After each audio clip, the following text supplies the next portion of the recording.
You are in for an incredible conversation tonight as we talk about the secret message of DNA.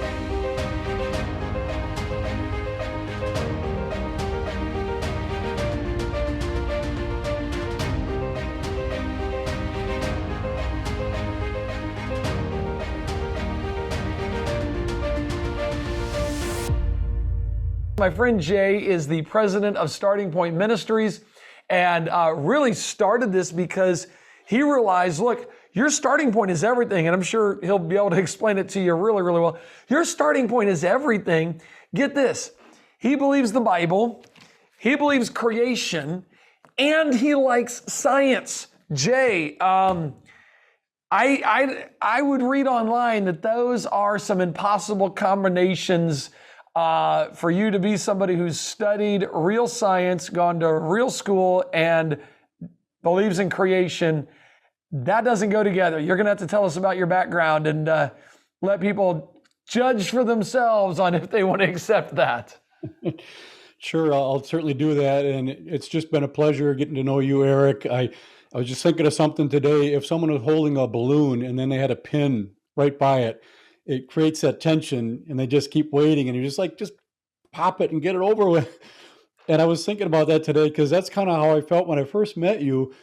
You were so outgoing and kind and nice. And I thought, okay, when's the balloon going to pop? When is he going to tell me what he really wants from me? And it never happened. I realized you had no ulterior motive. You just want to help other people, other Christians, other creationists, and get ministries together. So that's been the biggest thing on my mind every time I think of you. So I appreciate our friendship and how we've worked together, over the past number of years now. And in my background, yeah, a lot of people will say, well, what do you believe? Do you believe science or do you believe the Bible? Right. Now, that's a tough question for a lot of Christians to answer because if they say they believe the Bible, that implies they don't believe science. So then the skeptic is going to say, you know what, I could have sworn I saw you on your cell phone earlier today, but that's right. You don't believe in science that made that cell phone. So then they'd say, well, yeah, I believe in science, but then that implies they don't believe the Bible. And if you don't believe the Bible, you can't be a Christian. Well, there's obviously a hidden question in there, assumption that is that science has disproved the Bible. And if that were true, then yeah, you can't believe both, but that's a false assumption. And you and I both know, and most of our audience, I'm sure, knows that true science always backs up what we read about in the Bible. And my background in a nutshell, I grew up in a Christian home. If I had a picture, I could show it to you. You'd see it. It is a Christian home. And believe the Bible from cover to cover. Went to public schools. Then when I graduated, I went to a Christian college, John Brown University in Arkansas, to study mechanical engineering.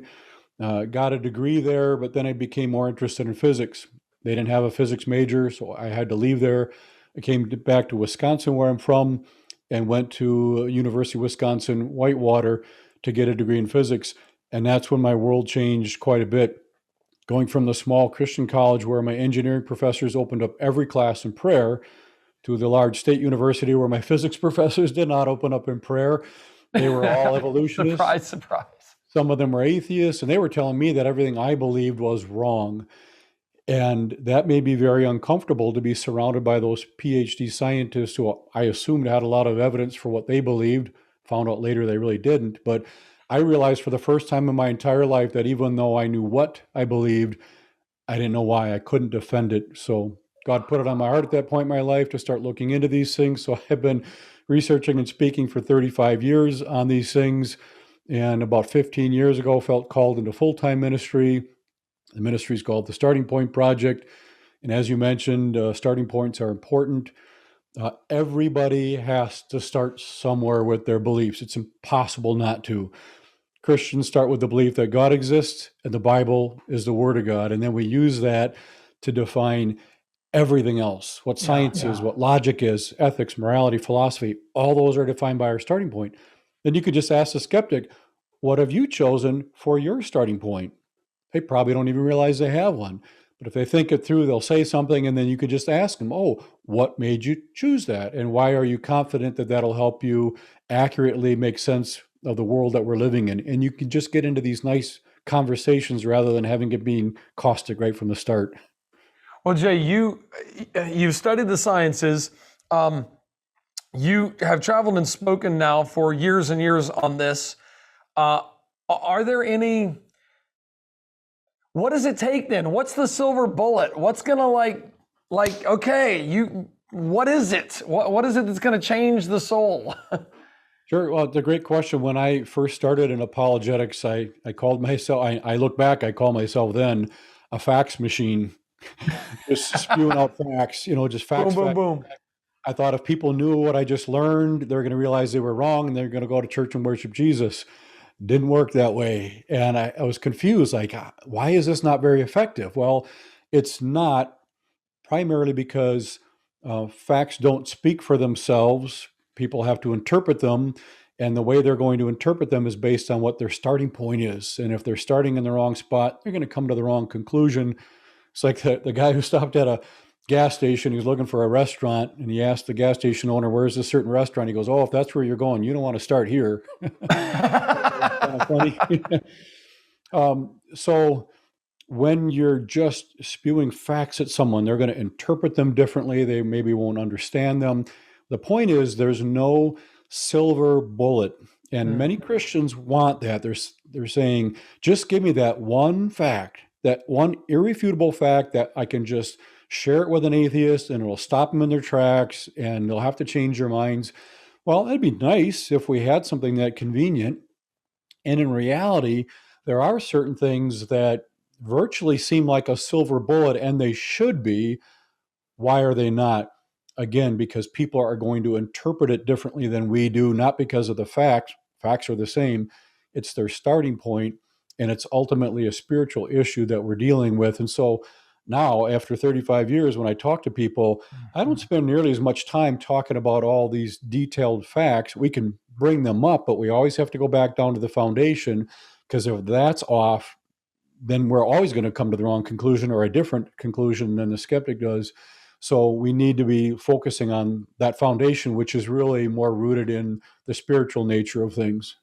Well, I've seen many, if not most, of your presentations. You are still a fax machine. You have got so much information, so many facts, and incredibly well laid out. I love your presentations. So with this shift, I mean, you just said it right there. This is less of an intellectual issue then, isn't it? It's huge. And that should be encouraging to most of the viewers. You don't have to go out and get a degree in physics or archaeology or astrophysics or geophysics or any of that. I mean, if you want to, you can. But it's really about understanding the basics of the Christian worldview. And you and I have had lengthy discussions about something called presuppositional apologetics, which we can get into maybe a little bit later. But they should be encouraged that you don't have to have all the answers. In fact, just very quickly, it was something I was going to try to include in here anyway, and I'll just kind of summarize it and be brief.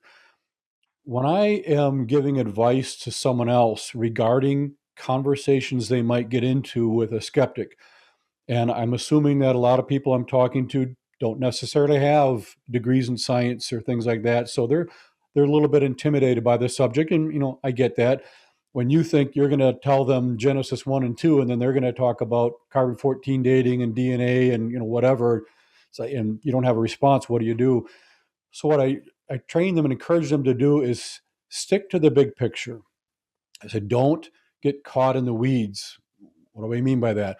Let's say you're talking to a skeptic and you say you believe creation is true. They think evolution's a fact. And then they say it is a fact because we've actually seen bacteria evolve resistance to antibiotics in the laboratory. We've seen it happen. If that much evolution could happen in a short period of time before our eyes, imagine what can happen over millions of years. And then the Christian is like, well, I don't really know anything about that, but you just got to trust Jesus and that, yeah, whatever. It doesn't necessarily go well. So I said, what happened in that scenario is they kind of pulled you down into the weeds, something that can get a little detailed. Now, there's a great answer for that. I'll skip for now. But you're into the weeds now, something a lot more detailed. And so what you need to do is stick to the big picture. And I love analogies. So I came up with this one, very powerful, because everyone can relate to it. And it's not a science thing. So let's say you're on a used car lot. Instantly, you got everyone's attention. The nightmare already. Yes. Oh, man. Okay. But we've been there. So you're on the used car lot and you're looking at a car, and the salesman comes out and he says, can I help you? And you say, yeah, I'm looking at this car here. He goes, oh, let me show you something. Takes you around to the passenger side, opens the door, flips open the glove compartment. He says, bend down, look in the back there. You see that bolt that's holding it in place? Yeah, I guess so. That is the most precisely manufactured bolt on the planet. You won't find a better bolt anywhere on earth. And you're like, well, I can barely see it. I'd have to take your word for it, but I have a few other questions maybe you can answer first. Like what? Well, before you got out here, I was walking around the car and I noticed it didn't have any wheels. And then I opened the door and got in, and I don't want to complain, but every car I've had prior to this had a steering wheel. This one just has this column sticking out. And then I popped the hood and there was no engine. But if you can explain why those things are not going to be an issue for me, I'll still be able to drive that car, no problem. Then you can tell me more about the bolt in the glove compartment. But if you can't answer these other questions, honestly, I don't care about the bolt. You can relate to that. Anyone can. Yeah. So now let's apply that to sharing our faith. They bring up bacteria evolving resistance to antibiotics. And so you say, you know what, I'm not sure I fully understand that, but I have a few other questions that maybe you could help me with. Like what? Okay, where did stuff come from? I mean, there's a lot of matter and energy in the universe. Where did it come from? If there's no God, how did it get here from nothing? And then once we got stuff, how did it become more organized? The cosmos means order. There's a lot of order in the universe. So how did that happen on its own? And then once you had planets in this universe, how did you get dead chemicals to come together and all of a sudden be alive, and not only be alive, but it could actually reproduce itself? And then once you had a cell or cells, how did they change themselves into every other life form on this planet, including human beings? And there are other questions along the way too, like when you got a cell and you're copying it, now you got 2 cells and then 4 cells and then 8, they just keep, you got lots of these cells. At some point in evolutionary history, it had to switch to a pink and a blue cell, a male and a female.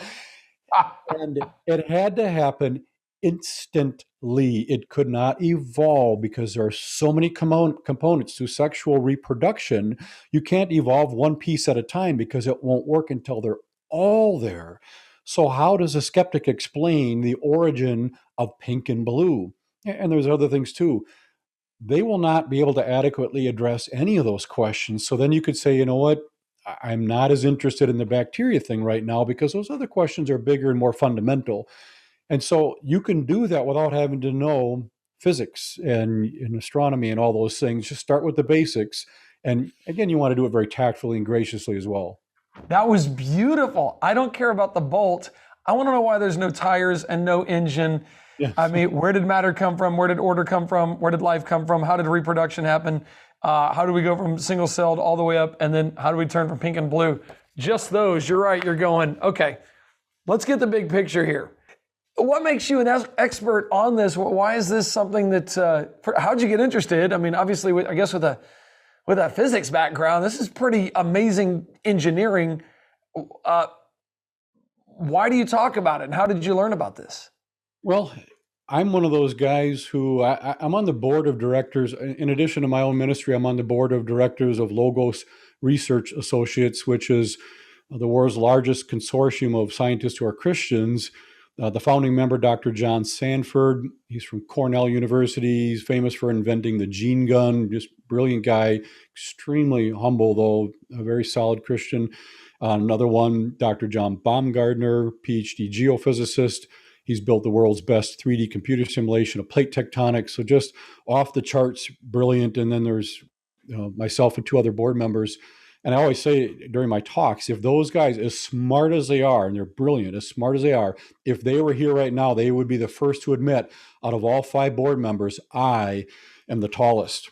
I really am. And you have to trust me for that. You've one-upped them on something, yes. Yeah, I got something, but I'm humbled to be on the board with them, but I get to hang around them and get cutting edge information and then translate it into English because they're great researchers. They don't always have opportunities to speak, or that's maybe not their forte.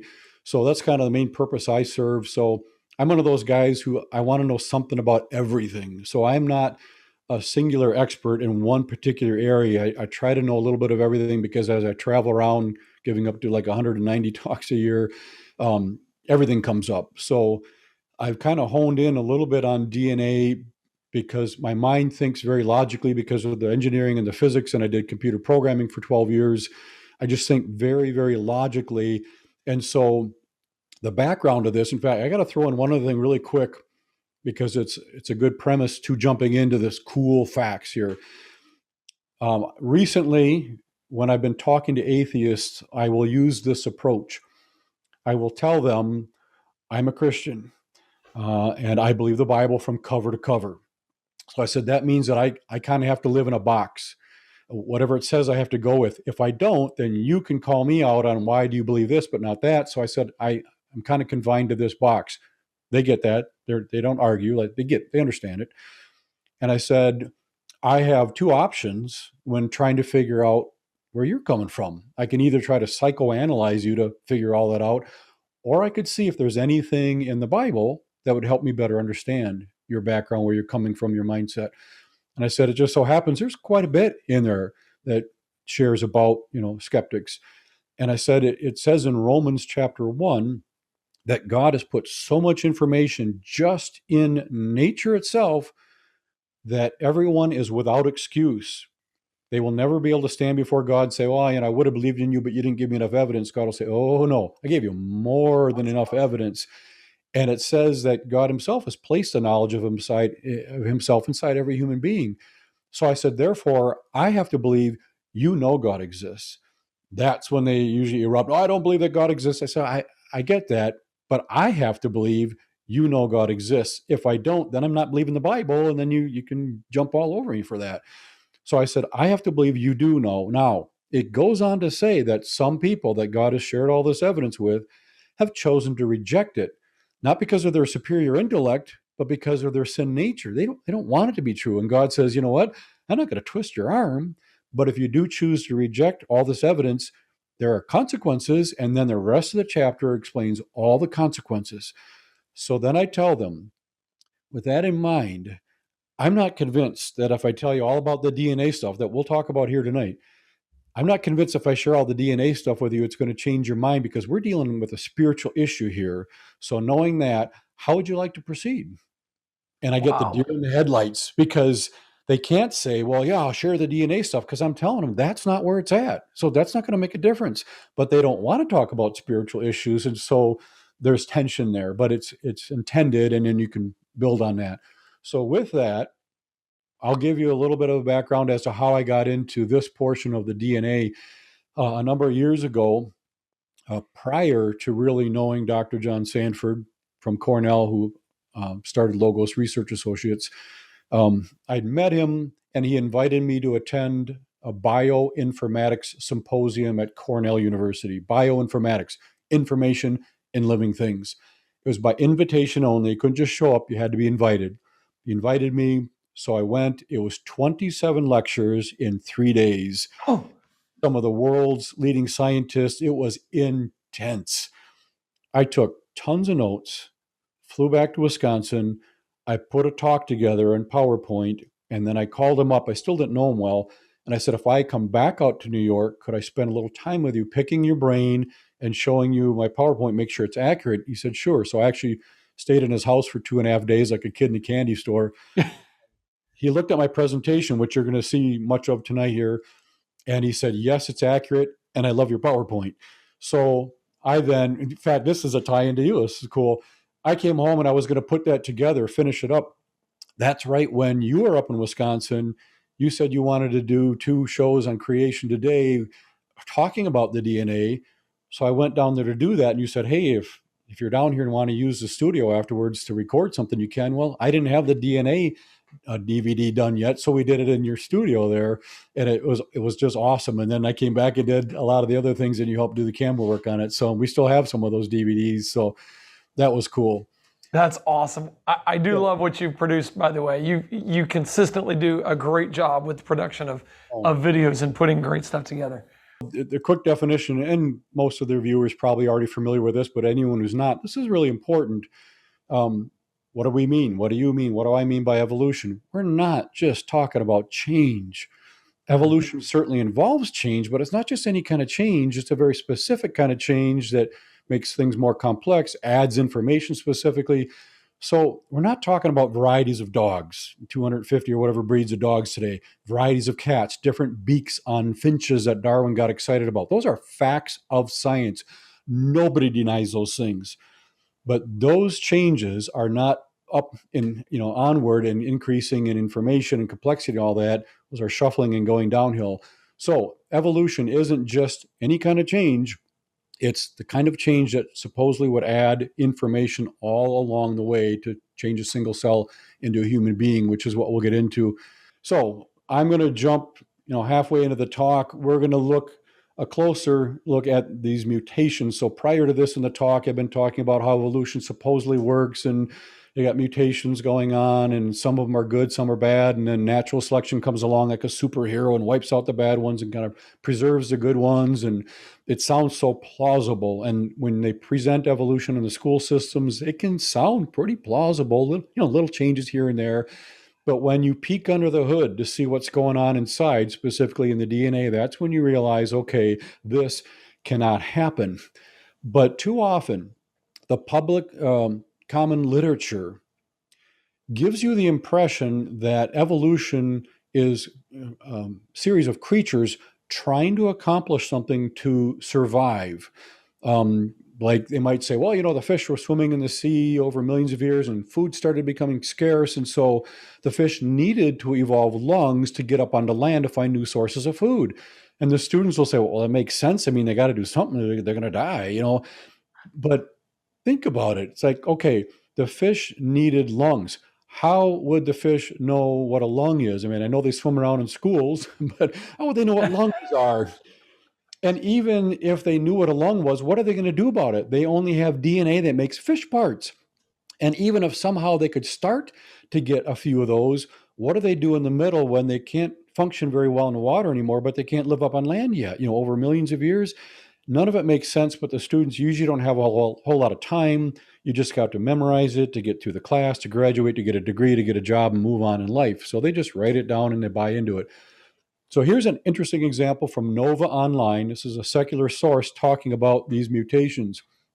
And it says it's sometimes convenient when trying to make sense of evolution to think of changes within a species of having a purpose, as though Mother Nature has some intended goal that she sets out to achieve. The bacteria want to survive, some might reason when thinking about the declining effects of antibiotics, and so they evolve into resistant strains. Of course, there is no purpose in evolution, just random mutations within DNA, most of which are detrimental to the survivability of the organism. Earlier in my talk, I had a slide up there and I said I was going to make 3 points about DNA, that they're random, they occur in the DNA, and they're almost entirely detrimental. And then I found this quote and it said those 3 things. And I thought, okay, that's pretty cool. So here's another example of giving you the impression that creatures are trying to do something to evolve. Talking about dinosaurs. Presumably, the sauropods evolved large body size as a strategy to deter predators. Okay, what are they saying? So humorously, you could look at it this way. The dinosaurs are sitting around the campfire one night and they're saying, hey guys, we need to come up with a strategy to deter our predators or we're going to go extinct a lot sooner than we're supposed to. Do you have any ideas? And they're saying, no, our brains are too small. And then one of them says, I got an idea. What if we get some machine guns out? We could shoot them. And the lead dinosaur says, no, we can't do that because they haven't been invented yet. Okay. Second dinosaur says, hey, what if we got on our motorcycles? We could ride away. Lead dinosaur says, no, they haven't been invented yet either. Third dinosaur says, I know. What if? Just what if we evolve really large body sizes? We could scare them away.